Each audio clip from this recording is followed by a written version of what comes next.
नमस्कार दोस्तों, स्वागत है हमारे इस नए वीडियो में। तो फ्रेंड्स, आज के इस वीडियो में बात करेंगे कि अगर आप भी पोस्ट मैट्रिक स्कॉलरशिप के लिए एलिजिबल हो तो पोस्ट मैट्रिक स्कॉलरशिप का फॉर्म आप कैसे फिलअप करोगे। तो जिस भी स्टूडेंट का जो सेशन है ना वो 26 से 27 है, आप किसी भी क्लास में एडमिशन लियो 10th के बाद में, तो गवर्नमेंट आपको देगा 10,000 रुपए से 1.5 लाख रुपए तक। जी हाँ, आपने बिल्कुल सही सुना, आपको मिलेगा 10,000 रुपए से 1.5 लाख रुपए तक। इसके नए वेबसाइट से इस स्कॉलरशिप के लिए आप अप्लाई कैसे करोगे, मैं आपको एक लाइव फॉर्म फिल करके बताने वाला हूं, रजिस्ट्रेशन से लेकर के प्रिंट तक, कि फॉर्म फिल करने में आपसे किसी भी प्रकार का मिस्टेक ना हो। ज्यादातर स्टूडेंट क्या करते हैं, फॉर्म में मिस्टेक कर देते हैं, उसके बाद उनका जो फॉर्म है ना वो रिजेक्ट हो जाता है और वो परमानेंटली रिजेक्ट हो जाता है। तो इसे आपको बचाने के लिए वीडियो को आपको लास्ट तक जरूर देखना है। मैं आपका हर एक डाउट क्लियर करने वाला हूं। तो इस फॉर्म को फिल करने के लिए हम लोग चलते हैं अपने कंप्यूटर के स्क्रीन पे। आपके पास मोबाइल है ना, तो भी आप सेम तरीके से फॉर्म को अप्लाई कर सकते हो। तो ये वीडियो जरा सा भी अगर आपको हेल्पफुल लगे तो अपने दोस्तों में जरूर शेयर करिएगा। और आपने अभी तक हमारे चैनल को सब्सक्राइब नहीं किया तो चैनल को सब्सक्राइब जरूर कर लीजिएगा। ऐसे ही नए टॉपिक के लिए बेल आइकन को भी जरूर प्रेस करिएगा कि आने वाले हर एक वीडियो का नोटिफिकेशन आप पे सबसे पहले पहुंचे। के लिए आपको आ जाना है इस वेबसाइट पे। इसका लिंक मेरे वीडियो के डिस्क्रिप्शन बॉक्स में मिल जाएगा, डायरेक्ट आप यहाँ पे आ सकते हैं। जैसे आप यहाँ पे आएंगे ना तो आपके सामने कुछ इस प्रकार का इंटरफेस शो करेगा। तो देखिए, फॉर्म को अप्लाई करने का पूरा प्रोसेस और क्या क्या आपका डॉक्यूमेंट लगेगा पिछली वीडियो में मैंने आपको बताया है। अगर वो वीडियो आपने अभी तक नहीं देखा है तो इस वीडियो के आई बटन में उस वीडियो का लिंक मिल जाएगा, आप वहाँ से करके वो वीडियो देख लेंगे कि फॉर्म फिल करने में आपको क्या क्या डॉक्यूमेंट लगेगा और कौन कौन से लोग इसके लिए एलिजिबल होंगे। ठीक, फॉर्म को अप्लाई करने से पहले इसमें आपको रजिस्ट्रेशन करना होता है। थोड़ा सा आप इसमें नीचे स्क्रॉल करेंगे, न्यू रजिस्ट्रेशन का ऑप्शन आपको यहाँ पे देखने को मिल जाता है कि 26-27 जिस भी स्टूडेंट का सेशन है ना, आप इसमें फॉर्म को अप्लाई कर सकते हैं और आपको स्कॉलरशिप मिलेगा। इसका लास्ट डेट भी आपको यहाँ पे बताया गया है। अब देखिए, न्यू रजिस्ट्रेशन करने के लिए यहाँ पे आपको ऑप्शन मिल जाता है न्यू रजिस्ट्रेशन का। इस वाले ऑप्शन पे आपको क्लिक करना है। रजिस्ट्रेशन करने का फुल डैशबोर्ड आपके सामने खुल करके आ जाएगा। आप चाहे किसी भी कैटेगरी से बिलोंग करते हैं, जैसे बीसी हैं या तो फिर ईबीसी हैं, एससी हैं या एसटी हैं, आपको रजिस्ट्रेशन सेम प्रक्रिया से करना होगा। तो यहाँ पे आपसे ओटीआर नंबर मांगा जा रहा है, जो कि एनएसपी का ओटीआर मांगा जा रहा है। तो ये एनएसपी का ओटीआर आप कैसे करोगे, तो देखिए यहाँ पे ना रजिस्ट्रेशन करने का कोई सा भी लिंक नहीं दिया गया है, बस गाइड किया गया है। तो देखिए, प्ले स्टोर से ना आपको 2 एप्लीकेशन को इंस्टॉल करना होगा, एक एनएसपी ओटीआर को, एक आधार फेस रीडर एप्लीकेशन को। एनएसपी ओटीआर को आप अपने मोबाइल की मदद से कैसे करोगे, तो मैं स्टेप स्टेप एक प्रोसेस बताने वाला हूं, जिससे आप अपने ओटीआर को अपने मोबाइल की मदद से कर सकते हैं। ओटीआर को पूरा करने के लिए हम लोग चलते हैं अपने मोबाइल के स्क्रीन पे। अपने प्ले स्टोर को ओपन करेंगे। ओपन करने के बाद यहाँ पे आपको एक सर्च का ऑप्शन मिल जाता है, इस पे आपको क्लिक करना है और यहाँ पे आपको लिखना है NSPOTR। जैसे आप NSPOTR लिख के सर्च करोगे ना, तो आपके सामने इस प्रकार का एक एप्लीकेशन आएगा। इसे आपको अपने फोन में इंस्टॉल कर लेना है। मेरे फोन में इंस्टॉल है इसलिए ओपन दिखा रहा है, ठीक है। उसके बाद आपको आधार फेस रीडर को इंस्टॉल कर लेना है। एप्लीकेशन है ना आपके फोन में हाइड रहेगा, फोन में इंस्टॉल है इसलिए इंस्टॉलेड दिखा रहा है। यहाँ पे आपका NSPOTR का एप्लीकेशन आ जाएगा। इस एप्लीकेशन को आपको ओपन करना है। सबसे पहला ऑप्शन आपको लॉगिन का मिल जाता है, उसके बाद आपको रजिस्टर का मिल जाता है, eKYC वाई फेस ऑथेंटिकेशन का मिल जाता है। और अगर आप अपने ओटीआर में मोबाइल नंबर चेंज करना चाहते हैं तो यहाँ पे चेंज मोबाइल नंबर का भी ऑप्शन मिल जाता है। इससे पहले आपने कभी भी एनएसपी पोर्टल पे ओटीआर किया होगा तो आप सेम ओटीआर से यहाँ पे लॉगिन कर सकते हैं। यहाँ पे आपको ऑप्शन मिल जाता है रजिस्टर का, इस वाले ऑप्शन पे आपको क्लिक करना है। तो आपके सामने इसका रजिस्ट्रेशन करने का फुल इंस्ट्रक्शन खुल करके आ जाएगा और इसका गाइडलाइंस खुल करके आ जाएगा। तो आप इसे पढ़ना चाहते हैं तो पढ़ सकते हैं, नहीं तो आपको नीचे की ओर स्क्रॉल करना है, दोनों डिक्लेरेशन को चेक मार्क करना है और नेक्स्ट वाले ऑप्शन पे आपको क्लिक करना है। तो आपसे मोबाइल नंबर मांगा जाएगा रजिस्ट्रेशन करने के लिए। तो देखिए, अगर आपके आधार से मोबाइल नंबर लिंक है ना, तो सेम मोबाइल नंबर को आप यहाँ पे फिलअप कर सकते हैं। और अगर आपके आधार से मोबाइल नंबर लिंक नहीं है तो आप कोई सा भी नंबर यहाँ पे फिलअप कर सकते हैं। उसके बाद आपको सेंड ओटीपी वाले ऑप्शन पे क्लिक करना है। आपने जो मोबाइल नंबर दिया ना उस पे एक 6 डिजिट का ओटीपी सेंड किया गया है, उस ओटीपी को यहाँ पे आपको फिल करना है। ये कैप्चा आपको यहाँ पे फिल करना है और वेरीफाई वाले ऑप्शन पे आपको क्लिक करना है। केवाईसी का डैशबोर्ड खुल करके आ जाएगा। तो देखिए, अगर आपके पास आधार कार्ड है तो फर्स्ट वाले ऑप्शन को चूज रहने देंगे, और अगर आपने अभी आधार बनवाया है, मतलब आपने अभी आधार बनवाने के लिए अप्लाई किया है, तो सेकंड वाले ऑप्शन को आपको चूज करना है। और अगर आपके पास आधार कार्ड है ही नहीं तो I do not have a Aadhaar card वाले ऑप्शन को चूज करना है। आई हैव ए आधार वाले ऑप्शन को चूज रहने देता हूं। आप अपना आधार नंबर यहाँ पे फिलअप करेंगे और नेक्स्ट वाले ऑप्शन पे आपको क्लिक करना है। अगर आप इसे पढ़ना चाहते हैं तो पढ़ सकते हैं, नहीं तो डायरेक्टली आप इसमें नीचे स्क्रॉल करेंगे, यहाँ पे आपको एक आई एग्री का ऑप्शन मिलेगा, इस पे आपको क्लिक करना है। जैसे आप इस पे क्लिक करेंगे तो आपके सामने आधार फेस ऑथेंटिकेशन रजिस्ट्रेशन का डैशबोर्ड खुल करके आ जाएगा। आपके फोन का अगर कैमरा अलाउ है ना तो ये ऑटोमेटिकली यहाँ पे खुल करके आ जाएगा। अगर आपके फोन का कैमरा अलाउ नहीं है तो सबसे पहले आप इसे अलाउ कर लेंगे। अलाउ करने के बाद आपके फोन का कैमरा खुल करके आ जाएगा। लाल कलर का घेरा दिख रहा है ना आपको, इसी घेरे में आप अपने फेस को स्कैन करेंगे। इतना चीज याद रखेंगे कि जब आप फेस को स्कैन करेंगे ना तो आपका आधार जो है ना वो अपडेटेड होना चाहिए, नहीं तो आपका फेस लेने में कुछ प्रॉब्लम कर सकता है।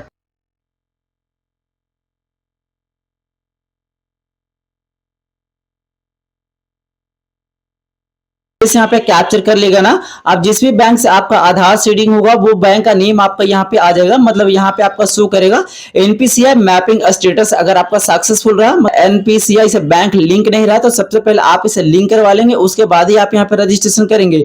तो सिंपली आपको ओके वाले ऑप्शन पे क्लिक करना है। तो भी आपके आधार में डिटेल है ना वो डिटेल आपको यहाँ पे शो करेगा, जैसे आपका फोटो, आपका नेम, आपका आधार नंबर, आपका जेंडर, आपका डेट ऑफ बर्थ और आपका एड्रेस। आपको एक ऑप्शन मिल जाता है इंटर डिटेल का, इसमें आपको थोड़ा सा नीचे स्क्रॉल करना है। यहाँ पे आप अपने मदर का नेम फिलअप करेंगे जो कि आपके 10th के मार्कशीट के अकॉर्डिंग फिलअप करना है। आप अपना फादर नेम यहाँ पे फिलअप करेंगे, आप अपना एक ईमेल आईडी यहाँ पे फिलअप करेंगे और एनपीसीआई मैपिंग स्टेटस आपका सक्सेस रहेगा तो ठीक है, अगर सक्सेस नहीं रहा तो सबसे पहले आप एनपीसीआई को मैप कर लेंगे। आप अपने घर बैठे एनपीसीआई को कैसे मैप कर सकते हैं तो इस वीडियो के आई बटन में उस वीडियो का लिंक मिल जाएगा, आप वहां से जाकर के इसे मैप कर सकते हैं। ठीक है, फिलअप करने के बाद आपको नेक्स्ट वाले ऑप्शन पर क्लिक करना है। हमने कुछ इस प्रकार का कंसीडर प्रोवाइड करवाया जाएगा, तो इसे आप अगर पढ़ना चाहते हैं तो पढ़ सकते हैं, नहीं तो यहाँ पे आपको ऑप्शन मिल जाता है आई एग्री का, इस वाले ऑप्शन पे आपको क्लिक करना है। जैसे आप इस पे क्लिक करेंगे तो आपके सामने आपका ओटीआर नंबर यहाँ पे शो करेगा, तो यहाँ से आप इसे कॉपी कर लेंगे या तो फिर इसे आप स्क्रीनशॉट भी कर सकते हैं। पीएमएस पोर्टल से लॉगिन करना है। रजिस्ट्रेशन करने के बाद वापस से आपको ऐसी वेबसाइट पे आ जाना है। अब यहाँ पे आने के बाद ना आप दो तरीके से लॉगिन कर सकते हैं। एक तो आपको यहाँ पे ऑप्शन मिल जाता है अप्लाई नाउ का, और दूसरा आपको यहाँ पे ऑप्शन मिल जाता है स्टूडेंट लॉगिन का। तो जैसे आप स्टूडेंट लॉगिन वाले ऑप्शन पे क्लिक करेंगे, एकेडमिक ईयर सिलेक्शन करने का ऑप्शन खुल करके आ जाएगा। तो सिंपली यहाँ पे क्लिक करेंगे और 26-27 एकेडमिक ईयर आएगा, इसे आपको चूज करना है। हमें लॉगिन का डैशबोर्ड खुल करके आ जाएगा। अब देखिए जो ओटीआर नंबर अभी आपको मिला ना, उस ओटीआर नंबर को यहाँ पे आपको फिल करना है। ये कैप्चा आपको यहाँ पे फिल करना है और गेट ओटीपी वाले ऑप्शन पे आपको क्लिक करना है। आपका ओटीआर नंबर एनएसपी पोर्टल से सिंक किया जा रहा है, कृपया आधार नंबर दर्ज करें। सिंपली ओके वाले ऑप्शन पे आपको क्लिक करना है। अपना आधार नंबर यहाँ पे फिलअप करेंगे, आप अपना डेट ऑफ बर्थ यहाँ पे फिलअप करेंगे। उसके लिए कैलेंडर आपको यहाँ पे मिल जाता है, इस पे क्लिक करना है। अपने कैलेंडर खुल करके आ जाएगा। सबसे पहले आप अपने ईयर को चूज कर लेंगे, जो आप अपने मंथ को चूज करेंगे। उसके बाद आपको अपने डे को चूज कर लेना है, आपका डेट ऑफ बर्थ फिलअप हो जाएगा। ये कैप्चा आपको यहाँ पे फिलअप करना है और सबमिट वाले ऑप्शन पे आपको क्लिक करना है। वापस से आपके सामने कुछ इस प्रकार का डैशबोर्ड खुल करके आ जाएगा स्टूडेंट डिटेल्स बाय एनएसपी का। तो जो मोबाइल नंबर अभी आपने दिया ना, या तो फिर जो भी मोबाइल नंबर आप यहाँ पे देना चाहते हैं उस मोबाइल नंबर को यहाँ पे आपको फिल करना है और गेट ओटीपी वाले ऑप्शन पे आपको क्लिक करना है। जो मोबाइल नंबर अभी आपने दिया उस पे एक ओटीपी को सेंड किया गया है, सिंपली ओके वाले ऑप्शन पे आपको क्लिक करना है। आपके फोन पे एक ओटीपी जाएगा, उस ओटीपी को यहाँ पे फिलअप करना है। ओटीपी को फिलअप करने से पहले आप अपना डिस्ट्रिक्ट यहाँ पे चूज करेंगे, तो सिंपली यहाँ पे क्लिक करेंगे। अब जिस भी डिस्ट्रिक्ट से आप बिलोंग करते हैं, मतलब आप अपना होम डिस्ट्रिक्ट यहाँ से चूज कर लेंगे। उसके बाद कैटेगरी आपसे पूछा गया है, तो सिंपली यहाँ पे क्लिक करेंगे। अब आप जिस भी कैटेगरी से बिलोंग करते हैं, जैसे बीसी या ईबीसी, दोनों में से किसी भी कैटेगरी से बिलोंग करते हैं तो आप यहाँ से चूज करेंगे। और अगर आप एससी एसटी कैटेगरी से बिलोंग करते हैं तो उसके लिए अलग से मैं वीडियो बना दूंगा कि आप कैसे उसमें अप्लाई करोगे। ठीक है, ओटीपी को फिल करेंगे और फाइनल सबमिट वाले ऑप्शन पे आपको क्लिक करना है। जैसे आप लॉगिन करोगे आपको फाइनल डैशबोर्ड कुछ इस प्रकार से शो करेगा। इंस्ट्रक्शन को पढ़ना चाहते हैं तो आप यहाँ से पढ़ सकते हैं, हिंदी इंग्लिश दोनों में मौजूद करा दिया गया है। ठीक है, तो सबसे पहले आपको स्टूडेंट डिटेल को फिलअप करना है। उसके बाद आप अपने फोटो एंड सिग्नेचर को अपलोड करेंगे। आप अपना सर्टिफिकेट जैसे कि इनकम सर्टिफिकेट, कास्ट सर्टिफिकेट यहाँ पे अपलोड करेंगे। आप अपना आधार सीडिंग चेक करेंगे। उसके बाद आप स्कॉलरशिप को अप्लाई करेंगे। अगर स्कॉलरशिप अप्लाई करने में आपका कुछ मिस्टेक हो जाता है तो यहाँ पे आपको विड्रॉल एप्लीकेशन का भी ऑप्शन मिल जाता है। अगर मिस्टेक हो गया है तो आप मुझे कमेंट करना, कैसे विड्रॉल करना है वो भी मैं आपको बताऊंगा। रजिस्ट्रेशन में ही कुछ मिस्टेक हो गया तो यहाँ पे आपको कैंसिल रजिस्ट्रेशन का भी ऑप्शन मिल जाता है। इस पे क्लिक करके आप अपने रजिस्ट्रेशन को भी कैंसिल कर सकते हैं। तो सबसे पहले हम ये जानेंगे कि इसमें ना फॉर्म को कैसे अप्लाई करोगे, बिल्कुल स्टेप बाय स्टेप प्रोसेस में आपको बताऊंगा। ठीक है, स्टूडेंट डिटेल का इस वाले ऑप्शन पे आपको क्लिक करना है। पर्सनल डिटेल फिलअप करने के लिए बोला जाएगा, तो सबसे पहले आपको एकेडमिक ईयर चूज़ करना है, तो सिंपली यहाँ पे क्लिक करेंगे और 26-27 आएगा, इसे आपको चूज़ कर लेना है। जैसे आप इसे चूज़ करेंगे ना, तो जो भी आपने रजिस्ट्रेशन में डाटा को फिलअप किया ना, वो कुछ डाटा यहाँ पे आपको शो करेगा। स्टूडेंट का नेम आपको यहाँ पे शो करेगा। आप अगर विकलांग होंगे तो यहाँ पे क्लिक करके आपको यस कर लेना है। आपका जेंडर यहाँ पे शो करेगा, आपका कैटेगरी यहाँ पे शो करेगा। जैसे कि आपने अभी चूज़ किया मटेरियल स्टेटस, आपको यहाँ पे बताना है कि आप मैरिड हैं या अनमैरिड है, तो यहाँ पे क्लिक करके आप इसे चूज़ कर लेंगे। आपका डेट ऑफ बर्थ यहाँ पे शो करेगा, फादर नेम यहाँ पे शो करेगा, आपका मदर नेम यहाँ पे शो करेगा। देखेंगे यहाँ पे री एंटर में भी ऑटोमेटिकली उठा लेगा, ठीक है। यहाँ पे आपको रिलीजन बताना है कि आप ना किस धर्म से बिलोंग करते हैं, यहाँ पे आपको क्लिक करना है। अब आप जिस भी धर्म से बिलोंग करते हैं आप अपने धर्म को चूज कर लेंगे। फादर का ऑक्यूपेशन आपसे पूछा गया कि आपके फादर ना काम क्या करते हैं, तो सिंपली यहाँ पे क्लिक करेंगे। अब आपके फादर जो भी काम करते होंगे, जैसे गवर्नमेंट जॉब में होंगे या तो फिर PSU सर्विस करते होंगे, या तो फिर आपके फादर बिजनेस करते हैं, फार्मर है, प्राइवेट जॉब है, या कोई अदर सभी बिजनेस आप करते हैं, तो आप अपने हिसाब से यहाँ से चूज कर लेंगे। मैं अपने हिसाब से चूज कर लिया हूँ। उसके बाद थोड़ा सा आपको नीचे स्क्रॉल करना है। मोबाइल नंबर अभी आपने दिया ना, वो मोबाइल नंबर आपको यहाँ पे शो करेगा। अगर आप इसे चेंज करना चाहते हो तो चेंज मोबाइल पे क्लिक करके आप इसे चेंज कर सकते हो। ईमेल आईडी यहाँ पे फिलअप करेंगे। डोमिसाइल स्टेट आपका ऑटोमेटिकली आ जाएगा और डिस्ट्रिक्ट भी आपका ऑटोमेटिक आएगा, जैसे कि आपने अभी चूज किया। आपको यहाँ पे होम ब्लॉक चूज करना है, तो सिंपली यहाँ पे क्लिक करेंगे।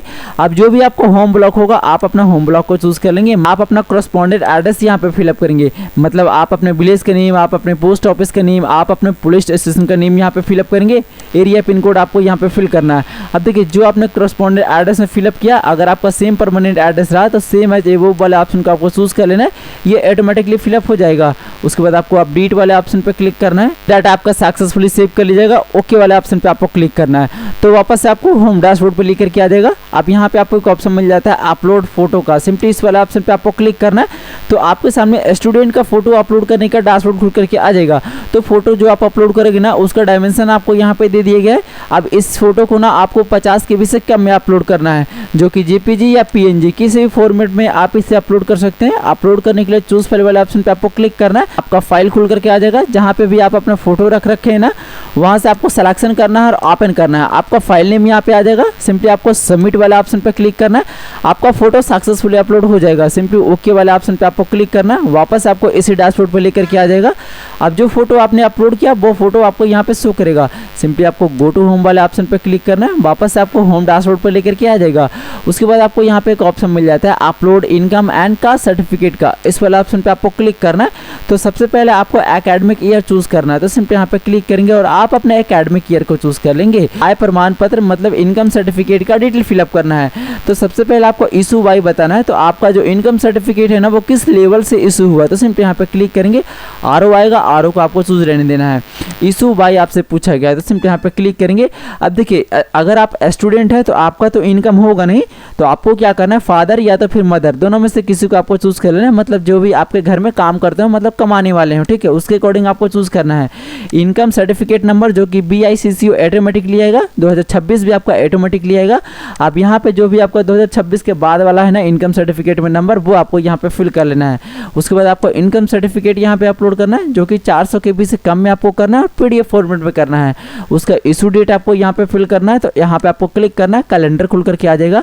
अब देखिए जो आप इनकम सर्टिफिकेट अपलोड करोगे ना, वो 1 अप्रैल 2026 के बाद का होना चाहिए, जैसे कि पिछले वीडियो में मैंने आपको बताया। अब इसके लिए कौन कौन से लोग एलिजिबल हैं, कौन कौन से लोग फॉर्म को फिल कर सकते हैं, क्या क्या आपका डॉक्यूमेंट लगेगा, तो इस वीडियो के आई बटन में वो वीडियो का आपको लिंक मिल जाएगा, उससे जाकर के देख लेंगे कौन कौन से लोग इसके लिए एलिजिबल हैं। तो मंथ में आपका इनकम सर्टिफिकेट बना, सिंपली यहाँ पे क्लिक करेंगे और आप अपने मंथ को चूज कर लेंगे। चूज करने के बाद आप अपने डे को चूज कर लेंगे। आपका डेट यहाँ पे फिलअप हो जाएगा। उसके बाद आपको एनुअल इनकम फिलअप करना है, जो कि आपके इनकम सर्टिफिकेट पे रहता है। तो वही एनुअल इनकम आपको यहाँ पे फिल करना है। आपके केस में 98,000 हो या 1,20,000 हो या फिर 1.5 लाख हो, आप अपने हिसाब से फिलअप कर लेंगे। आप इनकम सर्टिफिकेट को अपलोड करने के लिए चूज फाइल वाले ऑप्शन पे आपको क्लिक करना है। यहाँ पे भी आप अपना इनकम सर्टिफिकेट रख रखे हो, वहां से सिलेक्ट करेंगे और ओपन करेंगे। आपका फाइल नेम यहाँ पे आ जाएगा। अपलोड करने के लिए save and upload income detail वाले ऑप्शन पे आपको क्लिक करना है। तो ये जो सर्टिफिकेट है वो आपका सक्सेसफुली सेव कर लिया गया है। जो सर्टिफिकेट आपने अपलोड किया उसे आप देखना चाहते हो तो यहाँ यहाँ पे आपको एक ऑप्शन मिल जाता है व्यू अपलोडेड डॉक्यूमेंट का। इस वाला ऑप्शन पे आपको क्लिक करना है, इनकम सर्टिफिकेट आपका यहाँ पे खुल करके आ जाएगा। तो इसे आप एक बार सही तरीके से चेक कर लेंगे कि आपने जो अपलोड किया वो सही है या नहीं है। वापस से इस वेबसाइट पे आएंगे, थोड़ा सा आपको नीचे स्क्रॉल करना है। अब यहाँ पे ना आपको कास्ट सर्टिफिकेट अपलोड करने के लिए बोला जाएगा। तो जैसे कि अभी आपने देखा कि इशू बाय यहाँ पे शो कर रहा है, तो आरओ यहाँ पे ऑटोमेटिकली आएगा। इशू 2 आपसे पूछा जा रहा है, तो यहाँ पे आपको सेल्फी मिलेगा, इसे आपको सेल्फ रहने देना है। सर्टिफिकेट नंबर में BCCO पहले से आएगा, या उसके बाद ना आपको ईयर सिलेक्शन करने के लिए बोला जाएगा। तो सिंपली यहाँ पे क्लिक करेंगे, आपका जो कास्ट सर्टिफिकेट है ना वो किस ईयर का है, जैसे 2024 का है, 25 का है और 26 का है। तो जिस भी ईयर का होगा ना आप अपने हिसाब से चूज कर लेंगे। उसका सर्टिफिकेट का सीरियल नंबर आपको यहाँ पे फिल करना है 2026 के बाद वाला, और उसका सर्टिफिकेट आपको यहाँ पे अपलोड करना है। अपलोड करने के लिए चूज फाइल वाले ऑप्शन पे आपको क्लिक करना है। जहाँ पे भी सर्टिफिकेट अपलोड कर रखे होंगे वहाँ से आपको सिलेक्शन करना है और ओपन करना है। उसके बाद ना आपको इशू डेट फिलअप करना है कि आपका कास्ट सर्टिफिकेट कब इशू हुआ। तो सिंपली यहाँ पे क्लिक करेंगे। अब जिस भी डेट में आपका कास्ट सर्टिफिकेट इशू हुआ होगा आप अपने हिसाब से चूज कर लेंगे, आपका इशू डेट यहाँ पे फिलअप हो जाएगा। अब इतना चीज करने के बाद इसे आपको अपलोड करना है। तो यहाँ पे आपको एक ऑप्शन मिल जाता है save and upload caste detail का। इस वाला ऑप्शन पे आपको क्लिक करना है, डॉक्यूमेंट भी आपका सक्सेसफुली अपलोड हो जाएगा। अब जो डॉक्यूमेंट आपने अपलोड किया, मतलब जो कास्ट सर्टिफिकेट आपने अपलोड किया उसे आप देखना चाहते हो, तो व्यू अपलोडेड डॉक्यूमेंट वाले ऑप्शन पे क्लिक करके आप इसे देख सकते हैं। ठीक है, उसके बाद आपको गो टू होम वाले ऑप्शन पे क्लिक करना है। अब देखिए 3 चीजें तो आपने क्लियर कर लिया। अब आपको ये चेक करना है कि आपका जो बैंक है वो आधार से सीडिंग है या नहीं है। तो उसके लिए यहाँ पे आपको ऑप्शन मिल जाता है चेक सीडिंग डिटेल का। इस वाला ऑप्शन पे आपको क्लिक करना है। तो देखिए आपका OTR नंबर यहाँ पे शो करेगा, जैसे कि यूजर आईडी के रूप में। आप कैंडिडेट का नेम आपको यहाँ पे शो करेगा, आपका मोबाइल नंबर यहाँ पे शो करेगा। स्टेटस में अभी आपका नोट सेलेक्टेड दिखा रहा है और रिमार्क में भी अभी आपका नोट सेलेक्टेड दिखा रहा है। तो इसे सेलेक्टेड दिखाने के लिए यहाँ पे आपको ऑप्शन मिल जाता है चेक योर स्टेटस का। इस वाला ऑप्शन पे आपको क्लिक करना है। तो देखिए यहाँ पे आपका शो कर देगा तुरंत ही कि स्टेटस में सीडेड अकाउंट सीडेड सक्सेसफुल, मतलब आपका जो अकाउंट है वो आपके बैंक से सक्सेसफुल सीडिंग है। अब ना आपको स्कॉलरशिप को अप्लाई करना है। तो यहाँ पे आपको ऑप्शन मिल जाता है अप्लाई फॉर स्कॉलरशिप का। इस वाला ऑप्शन पे आपको क्लिक करना है। आपके सामने स्कॉलरशिप को अप्लाई करने का फुल डैशबोर्ड खुल करके आ जाएगा। इस स्कॉलरशिप को अप्लाई करना कोई बड़ी बात नहीं है, लेकिन सबसे ज्यादा जो इंपॉर्टेंट चीज है ना, और आप स्टूडेंट लोग क्या करते हैं स्कॉलरशिप अप्लाई करने में ही मिस्टेक करते हैं। इसकी वजह से आपका फॉर्म रिजेक्ट हो जाता है और आपका पैसा नहीं मिल पाता है। तो सबसे ज्यादा जो ध्यान से है ना वो आपको यहीं पे देखना है।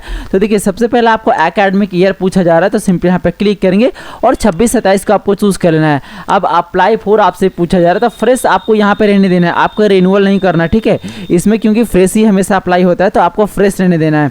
उसके बाद इंस्टीट्यूट का स्टेट आपका ऑटोमेटिक लिया जाएगा। जैसे इंस्टीट्यूट का डिस्ट्रिक्ट आपको यहाँ पे चूज करना है कि आप ना किस डिस्ट्रिक्ट में एडमिशन लिए हैं, मतलब किस डिस्ट्रिक्ट में आपका इंस्टीट्यूट है। तो सिंपली यहाँ पे क्लिक करेंगे।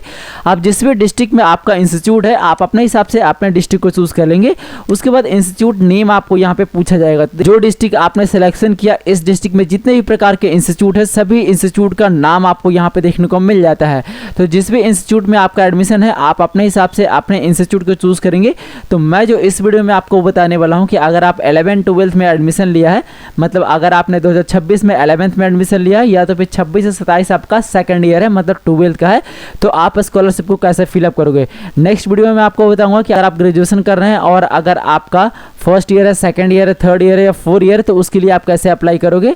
और उसके बाद मैं बताऊंगा कि अगर आप बीएड कर रहे हैं या तो फिर ITI कर रहे हैं या तो फिर अगर आप डिप्लोमा कर रहे हैं तो उसके लिए आप कैसे अप्लाई करोगे। तो इसके लिए आप हमारे चैनल को सब्सक्राइब जरूर कर लीजिएगा। सबसे पहले हम अपने इंस्टीट्यूट को चूज कर लेते हैं। कोर्स ग्रुप आपसे पूछा जाएगा, तो सिंपली यहाँ पे क्लिक करेंगे। आप सीनियर सेकेंडरी, जैसे कि जो कॉलेज आपने चूज किया ना, इस कॉलेज में जितने ही प्रकार के कोर्सेस होते होंगे ना वो आपको यहाँ पे शो करेगा। मैंने जो कॉलेज चूज किया उसमें सिर्फ एक ही प्रकार का कोर्स होता है, मतलब सिर्फ 12th ही करवाया जाता है, तो हम सीनियर सेकेंडरी को चूज कर लेंगे।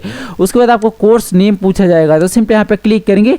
अब आप 12th में क्या कर रहे हो, जैसे आर्ट्स से कर रहे हो या कॉमर्स से या अदर्स है या तो फिर साइंस है, तो आप अपने हिसाब से यहाँ पे आप अपने कोर्स नेम को चूज कर लेंगे। अगर इंस्टीट्यूट ने अपना एड्रेस डाल रखा होगा तो यहाँ पे शो करेगा, नहीं तो ए नहीं आएगा। Information to be entered by a student, मतलब आपको अपने फी रिसिप्ट के अकॉर्डिंग यहाँ पे इन्फॉर्मेशन को एंट्री करना है। कोर्स का सेशन आपसे यहाँ पे पूछा गया है। मान लो आपने जो इंटर में एडमिशन लिया ना वो आपने 2025 में लिया, तो 25 से 27 आपका कोर्स का सेशन हुआ, तो आपको यहाँ पे क्या करना है 2025 फिलअप करना है और यहाँ पे 2027 आपको फिलअप करना है। अगर आपने इंटर में ही एडमिशन लिया है और 2026 में आपने एडमिशन लिया है तो यहाँ पे आपको 2026 फिलअप करना है और यहाँ पे आपको 2028 फिलअप करना है, क्योंकि 2 साल का ये कोर्स होता है। ठीक, date of admission in this course आपसे यहाँ पे पूछा गया। तो देखिए जिस भी डेट में आपने इस कोर्स में एडमिशन लिया ना उस डेट को आपको यहाँ पे फिलअप करना है। कोर्स का सेशन 25 से 27 रहा। 25 में जब भी आपने एडमिशन लिया होगा ना उसी डेट को आपको यहाँ पे फिल करना है, क्योंकि सेकंड ईयर का एडमिशन डेट आपको यहाँ पे फिल करना है। मान लो अगर आप ग्रेजुएशन का स्कॉलरशिप फिलअप कर रहे हैं तो आपका जो सेशन होगा 25 से 29। तो जब भी आपने जैसे कि आपने 25 में एडमिशन लिया ना इस कोर्स में तो आपको 2025 का ही डेट यहाँ पे फिलअप करना है, क्योंकि एकेडमिक ईयर में जो आपने एडमिशन लिया ना उसका डेट आपको यहाँ पे फिल करना है। स्टूडेंट एडमिशन या तो फिर रजिस्ट्रेशन नंबर आपको यहाँ पे फिल करना है। जैसे कि मान लो अगर आप सेकंड ईयर या तो फिर थर्ड ईयर का स्कॉलरशिप फिलअप कर रहे होगे, रजिस्ट्रेशन नंबर मिल चुका होगा तो उस रजिस्ट्रेशन नंबर को आपको यहाँ पे फिलअप करना है। अगर आप फर्स्ट ईयर में ही एडमिशन लिए हैं तो आपका इनरोलमेंट नंबर या तो फिर रोल नंबर वहाँ पे जो फी रिसिप्ट पे आपको देखने को मिलेगा ना वही चीज़ आपको यहाँ पे फिल करना है। उसके बाद आपको इनरोलमेंट नंबर या तो फिर रोल नंबर आपको यहाँ पे फिल करना है। तो जैसे कि मैंने अभी आपको बताया कि अगर आप फर्स्ट ईयर में होंगे तो इनरोलमेंट नंबर और रोल नंबर दोनों सेम ही होता है, आप इसको फिलअप कर लेंगे। सेकंड ईयर या तो फिर थर्ड ईयर या तो फिर फोर्थ ईयर में होंगे तो आपको रोल नंबर यहाँ पे फिलअप कर लेना है। करंट कोर्स ईयर आपका यहाँ पे ऑटोमेटिकली आ जाएगा, जैसे कि आपने सेशन फिलअप किया यहाँ पे और एडमिशन डेट फिलअप किया उसके अकॉर्डिंग। अगर आपने 2025 से 27 सेशन में एडमिशन लिया है, सेशन को चेंज करना है। जैसे कि हम चेंज करके आपको दिखा देते हैं। तो देखिए हम यहाँ पे पहले कोर्स का सेशन चूज कर लेते हैं। कोर्स का सेशन चूज करने के बाद हम यहाँ पे एडमिशन डेट को चेंज कर लेते हैं। जैसे ही हम एडमिशन डेट को चेंज करेंगे ना, देखिए यहाँ पे ये चीज़ सेकंड ईयर ऑटोमेटिकली आ जाएगा, इसमें हमको कुछ करने की जरूरत नहीं पड़ा। इसी प्रकार से आप जिस भी कोर्स के लिए अप्लाई कर रहे हो, जैसे कि आप मान लो इंटर के लिए अप्लाई कर रहे हो या ग्रेजुएशन के लिए अप्लाई कर रहे हो या तो फिर ITI के लिए अप्लाई कर रहे हो या तो फिर डिप्लोमा के लिए अप्लाई कर रहे हो, सेम चीज़ आपका ऑटोमेटिकली आ जाएगा हर कोर्स में। ठीक है, date of admission in this academic year 26-27। इसका जो कहने का मतलब है ना, एक चीज मैं आपको क्लियरली यहाँ पे समझा दूं, यही एडमिशन डेट में बहुत सारे स्टूडेंट जो है ना वो मिस्टेक करते हैं। अगर आपका कोर्स का सेशन 25 से 27 रहा तो जैसे कि यहाँ पे सेकंड ईयर आपका शो किया, तो सेकंड ईयर में आपका कब एडमिशन हुआ, मतलब 26 से 27 वाले सेशन में कब आपका एडमिशन हुआ उस डेट को आपको यहाँ पे फिल करना है। सेकंड ईयर का आपको फ्री रिसिप्ट मिला होगा उसी डेट को आपको यहाँ पे फिल करना है। अगर आप करंट सेशन में एडमिशन लिए हैं, मतलब आपका जो एडमिशन है वो 26 से 30 सेशन है या तो फिर 26 से 28 सेशन है, तो आपको यहाँ पे इस चीज़ को पहले चेंज कर लेना है, जैसे कि मैंने अभी आपको बताया। और जो भी आपका ईयर होगा आपको यहाँ पे शो कर देगा। अब आपने फ्री रिसिप्ट के अकॉर्डिंग यहाँ पे आप अपना एकेडमिक ईयर का एडमिशन डेट आपको यहाँ पे फिल करना है। क्लास या तो फिर सेक्शन आपको यहाँ पे बताना है, तो मैनुअली आप यहाँ पे फिलअप कर देंगे किस क्लास में है। अगर 11th में होगा तो 11th को फिलअप करेंगे, 12th में होंगे तो 12th को फिलअप करेंगे। अगर आप BA कर रहे होंगे तो BA को फिलअप करेंगे, BSc कर रहे होंगे तो BSc को फिलअप करेंगे, ITI कर रहे होंगे तो ITI को फिलअप करेंगे। आप अपने हिसाब से चूज कर लेंगे। ठीक है, मोड ऑफ स्टडी आपको यहाँ पे बताना है कि आप ना किस प्रकार का एजुकेशन यहाँ से कर रहे हैं, तो सिंपली यहाँ पे क्लिक करेंगे। अब देखिए रेगुलर से कर रहे होंगे तो रेगुलर को चूज करेंगे, पार्ट टाइम से कर रहे होंगे तो पार्ट टाइम को चूज करेंगे, करस्पॉन्डेंट से कर रहे होंगे तो करस्पॉन्डेंट को चूज करेंगे। तो मैं आपको सजेस्ट करूंगा कि आप रेगुलर से ही चूज करना। Fee paid by the student as per fee receipt. अब देखिए जितना फी आपने पेमेंट किया इंस्टीट्यूट में 1 ईयर का, अपने फी रिसिप्ट के अकॉर्डिंग आप अपना अमाउंट यहाँ पे फिलअप करेंगे।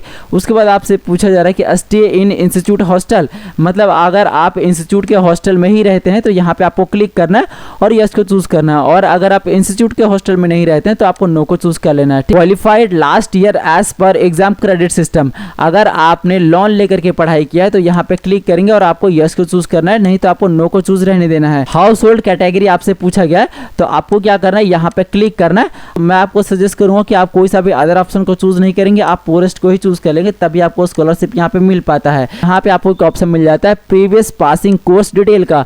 अब यहाँ पे ना आपको इससे पहले जो अभी आप करंट में कोर्स कर रहे हैं, इससे पहले कौन सा कोर्स आपने किया है, तो यहाँ पे प्रीवियस कोर्स का नेम आपको देखने को मिल जाता है। तो आपको क्या करना है, यहाँ पे क्लिक करना है। अब इससे पहले आपने क्या किया, जैसे कि मान लो ना अगर आप 11th में एडमिशन लिए हैं तो यहाँ पे आपको 10th लेवल कोर्सेज का ऑप्शन मिल जाता है, इसे आपको चूज कर लेना है, ग्रुप O का। ठीक है, अगर आप ग्रेजुएशन में एडमिशन लिए हैं तो आपको क्या करना है, ग्रुप D वाले ऑप्शन को चूज करना है। जैसे कि आपने 11th क्लियर कर लिया, आपने 12th क्लियर कर लिया, आपने पॉलिटेक्निक क्लियर कर लिया, तो जैसे आप इसे चूज करेंगे ना तो यहाँ पे देखिए स्पेशलाइजेशन में आपको चूज करने के लिए बोला जाएगा। सिंपली यहाँ पे क्लिक करेंगे, जैसे कि मैंने अभी आपको बताया कि किस कोर्स के आपने क्लियर कर रखा है। तो जैसे कि देखिए यहाँ पे आपको ऑप्शन मिल जाता है 12th को आपने क्लियर कर रखा है या तो फिर ITI क्लियर कर रखा है, आप अपने हिसाब से चूज कर लेंगे। ग्रुप ए में आपको एक ऑप्शन मिल जाता है degree and post graduation level professional courses का, तो इसे आपको चूज कर लेना है। उसके बाद आपको यहाँ पे स्पेशलाइजेशन का ऑप्शन मिलेगा, इस पे आपको क्लिक करना है। अब जो कोर्स आपने क्लियर कर रखा है आप अपने हिसाब से अपने कोर्स को चूज कर लेंगे। ग्रेजुएशन अभी कर रहे हो करंट सेशन में, तो आपको क्या करना है, यहाँ पे क्लिक करना है और यहाँ पे ग्रुप डी वाले ऑप्शन को आपको चूज कर लेना है। अगर आप ग्रेजुएशन में एडमिशन लिए हो या तो फिर पहले से आपको फर्स्ट ईयर, सेकंड ईयर और थर्ड ईयर चल रहा है, तो आपने तो 12th ही क्लियर किया होगा ना इससे पहले, तभी आपने ग्रेजुएशन में एडमिशन लिया, या तो फिर आपने ITI क्लियर कर रखा होगा, तो आप अपने हिसाब से अपने कोर्स को यहाँ से चूज कर लेंगे। जैसे कि मैंने 11th में एडमिशन लिया है, तो 10th ही इसका पहले वाला कोर्स होगा, मतलब प्रीवियस कोर्स, तो हमने 10th लेवल कोर्सेज को चूज कर लिया। यहाँ पे आपको स्पेशलाइजेशन का ऑप्शन है, यहाँ पे आपको क्लिक करना और 10th को आपको चूज कर लेना है। उसके बाद 10th आपने किस बोर्ड या यूनिवर्सिटी से क्लियर किया, उस बोर्ड या यूनिवर्सिटी का नेम आपको यहाँ पे फिल करना है। फ्रॉम ईयर और टू ईयर आपको यहाँ पे फिल करना है कि आपके कोर्सेज का ड्यूरेशन क्या था, मतलब ये कोर्स जो आपने चूज किया ना स्पेशलाइजेशन में, इस कोर्स का ड्यूरेशन आपका क्या था। आपका 10th का पासिंग ईयर 2025 रहा, तो आपने 2024 में एडमिशन लिया होगा, जाहिर सी बात है, तो आपने 2025 में क्लियर किया, तो आपको यहाँ पे 2024 फिलअप करना है और यहाँ पे 2025 फिलअप करना है। इसी हिसाब से आप अपने हिसाब से कोर्स को यहाँ पे चूज कर लेंगे। कोर्स कंप्लीट आपसे पूछा जा रहा है, तो यहाँ पे आपको क्लिक करना है। क्लिक करने के बाद आपको यस को चूज कर लेना है। अगर आप कोर्स कंप्लीट नहीं किए तो आप उससे ऊपर वाले कोर्स को कैसे कर रहे हो, तो यहाँ पे आपको यस को ही चूज करना है। उसके बाद परसेंटेज आपको फिलअप करना है कि जो कोर्स का डिटेल आप यहाँ पे फिलअप किए ना, उसमें आपका कितना परसेंटेज था, तो अपने हिसाब से परसेंटेज को चूज कर लेंगे। तीनों डिक्लेरेशन को आपको चेक मार्क करना। प्रीव्यू का इस वाले ऑप्शन पे आपको क्लिक करना है कि एप्लीकेशन का प्रीव्यू खुल करके आ जाएगा। आप अपने एप्लीकेशन को ना एक बार सही तरीके से रिव्यू कर लेंगे कि आपने जो इसमें फिलअप किया वो सही किया है नहीं किया है। अगर आपका इसमें कुछ मिस्टेक रहता है तो वापस से नीचे की ओर आपको स्क्रॉल करना है। यहाँ पे आपको एक ऑप्शन मिल जाता है एडिट का, इस पे क्लिक करके आप अपने स्कॉलरशिप को एडिट कर सकते हैं। और अगर आपका ये सही रहा तो आपको नेक्स्ट वाले ऑप्शन पे क्लिक करना है। अब ये डिक्लेरेशन का बॉक्स दिख रहा है ना आपको, सभी डिक्लेरेशन को आपको इस प्रकार से चेक मार्क करना है। आपको मोबाइल वेरिफिकेशन करना है, तो जो मोबाइल नंबर आपने दिया ना उसका 4 डिजिट यहाँ पे शो करेगा। जनरेट OTP वाले ऑप्शन पे आपको क्लिक करना है, तो आपसे बोला जाएगा कि आपके फोन पर सक्सेसफुली OTP को सेंड कर दिया गया है। ओके वाले ऑप्शन पे आपको क्लिक करना है। अब जो OTP आपके फोन पर सेंड किया गया ना, उस OTP को यहाँ पे आपको फिल करना है और वेरीफाई OTP वाले ऑप्शन पे आपको क्लिक करना है। आपका जो OTP है वो सक्सेसफुली वेरीफाइड हो जाएगा। सिंपली ओके वाले ऑप्शन पे आपको क्लिक करना है। उसके बाद आपको एक नेक्स्ट का ऑप्शन मिल जाता है, इस वाले ऑप्शन पे आपको क्लिक करना है। डॉक्यूमेंट को अपलोड करने का डैशबोर्ड खुल करके आ जाएगा, जिसका जो क्राइटेरिया है ना वो आपको यहाँ पे दिया गया है कि 400 KB से कम में आपको अपलोड करना है और PDF फॉर्मेट में आपको अपलोड करना है, जो कि एकेडमिक ईयर आपको यहाँ पे शो करेगा। डॉक्यूमेंट में आपको क्या क्या अपलोड करना है, तो 10th का सर्टिफिकेट आपको अपलोड करना है। 10th का सर्टिफिकेट जो आप अपलोड करोगे वो 400 KB से कम में आपको होना चाहिए, PDF फॉर्मेट में आपको होना चाहिए।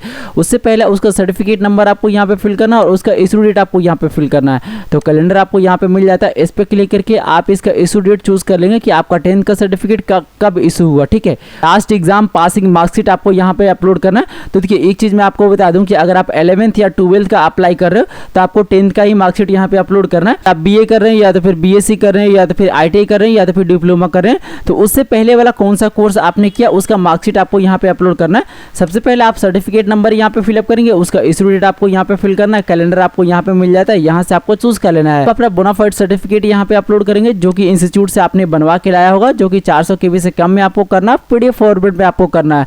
अब बोनाफाइड में एक सीरियल नंबर होता है, वो सीरियल नंबर को यहाँ पे आपको फिल करना है और उसका इशू डेट भी होता है, वो भी आपको यहाँ पे फिल करना है। यहाँ पे आपको फी रिसिप्ट अपलोड करने के लिए बोला जाएगा, जो कि आपको इंस्टीट्यूट ने प्रोवाइड करवाया होगा। अब देखिए फी रिसिप्ट आप कौन कौन सा अपलोड करोगे, तो जिस भी करंट सेशन में आपने एडमिशन लिया है ना, उस करंट सेशन में आपको एक फी रिसिप्ट मिला होगा, उसी फी रिसिप्ट को यहाँ पे अपलोड करेंगे। और अगर आप हॉस्टल में रहते होंगे तो आपको हॉस्टल का भी फी रिसिप्ट यहाँ पे लगा देना है।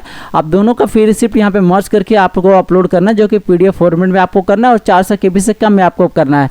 फी रिसिप्ट का नंबर आपको यहाँ पे फिल करना है, उसका इशू डेट आपको यहाँ पे फिल करना है। कैलेंडर आपको यहाँ पे मिल जाता है। Fee fix by the state government for the government institute, अगर आपका जो एडमिशन है वो गवर्नमेंट इंस्टीट्यूट में है तो अब उसका फी रिसिप्ट आपको यहाँ पे अपलोड करना है।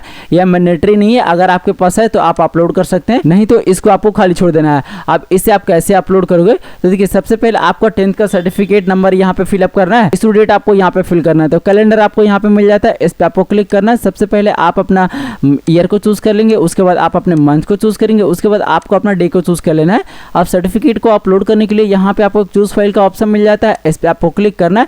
अब जहाँ पे भी आप अपना 10th का सर्टिफिकेट रख होंगे वहाँ से आपको सिलेक्शन करना, ओपन करना है। ओपन करने के बाद फाइल नेम यहाँ पे आ जाएगा, इसका मतलब ये अपलोड हो चुका है। बारी बारी से आप सभी डॉक्यूमेंट को इसी प्रकार से अपलोड कर लेंगे। डॉक्यूमेंट को अपलोड करने के बाद यहाँ पे आपको एक ऑप्शन मिल जाता है फाइनल सबमिट का, इस वाले ऑप्शन पे आपको क्लिक करना है और थोड़ा सा वेट करना है। यहाँ पे आपको शो करेगा कि आपने जो एप्लीकेशन सबमिट किया ना वो सक्सेसफुली फाइनल सबमिट हो चुका है। सिंपली ओके वाले ऑप्शन पे आपको क्लिक करना है। Your application is finalise successful, अब मतलब आपने जो एप्लीकेशन सबमिट किया ना वो सक्सेसफुली सबमिट हो चुका है। अगर आपका यहाँ पे डिटेल शो करता है तो आप इसे प्रिंट कर लेंगे। थोड़ा सा आप नीचे स्क्रॉल करेंगे, यहाँ पे आपको प्रिंट का ऑप्शन मिल जाता है, इस पे क्लिक करके आप अपना डिटेल को प्रिंट कर सकते हैं। लेकिन यहाँ पे अभी डेमो आ रहा है, आपका डिटेल आ रहा होगा तो आप क्या करेंगे, प्रिंट कर लेंगे, ठीक है। उसके बाद आपको गो टू होम वाले ऑप्शन पे क्लिक करना है, तो वापस से आपको होम डैशबोर्ड पे लेकर के आ जाएगा। एप्लीकेशन का प्रिंट लेने के लिए थोड़ा सा आप इसमें नीचे स्क्रॉल करेंगे, यहाँ पे आपको एक ऑप्शन मिल जाता है click here to view scholarship application status and action का, इस वाले ऑप्शन पे आपको क्लिक करना है और थोड़ा सा आपको नीचे स्क्रॉल करना है। अब देखिए जो स्कॉलरशिप अभी आपने फिलअप किया ना बोर्ड, उसका डिटेल आपको यहाँ पे शो करेगा। अब इसका प्रिंट लेने के लिए यहाँ पे आपको एक ऑप्शन मिल जाता है एप्लीकेशन स्टेटस एंड प्रिंट का, इस वाला ऑप्शन पे आपको क्लिक करना है, तो आपके सामने आपके फॉर्म का प्रिंट खुल करके आ जाएगा। इसे प्रिंट लेने के लिए यहाँ पे आपको एक ऑप्शन मिल जाता है प्रिंट का, इस वाला ऑप्शन पे आपको क्लिक करना है। एप्लीकेशन फॉर्म को आपको प्रिंट कर लेना है। आप प्रिंट करने के बाद आपको क्या करना है, जितना भी डॉक्यूमेंट आप इसमें लगाए ना फॉर्म को फिलअप करने में, वो सभी डॉक्यूमेंट का फोटो कॉपी कर लेना है और इसका प्रिंट करके आप अपने इंस्टीट्यूट में ले जा करके जमा कर देंगे। 3 से 4 महीनों के अंदर आपका स्कॉलरशिप आपके अकाउंट में क्रेडिट कर दिया जाएगा, वेरिफिकेशन कंप्लीट रहा तो। और अगर आपने डॉक्यूमेंट और आपका जो डिटेल है वो सही फिलअप किए होंगे तो वेरिफिकेशन करके आपका जो भी अमाउंट होगा आपके अकाउंट में क्रेडिट कर दिया जाएगा। तो फ्रेंड्स इस प्रकार से नए वेबसाइट से आप पोस्ट मैट्रिक स्कॉलरशिप को फिलअप कर सकते हो किसी भी क्लास में अगर आप हो, लेकिन आपका जो सत्र होगा वो 26 से 27 होना चाहिए तो ही आप अप्लाई कर सकते हो। तो इस वीडियो में मैंने आपको एक संपूर्ण प्रोसेस बताया है, तो ये वीडियो जरा सा भी हेल्पफुल लगा हो तो अपने दोस्तों में जरूर शेयर करिएगा। और आपने अभी तक हमारे चैनल को सब्सक्राइब नहीं किया तो चैनल को सब्सक्राइब जरूर कर लीजिएगा, बेल आइकन को भी जरूर प्रेस करिएगा कि आने वाले हर एक वीडियो को नोटिफिकेशन आप पे सबसे पहले पहुंचे। तो मिलते हैं फिर से किसी ऐसे नए टॉपिक के साथ, तब तक के लिए धन्यवाद। देखते रहिए A to Z सॉल्यूशन। जय हिंद।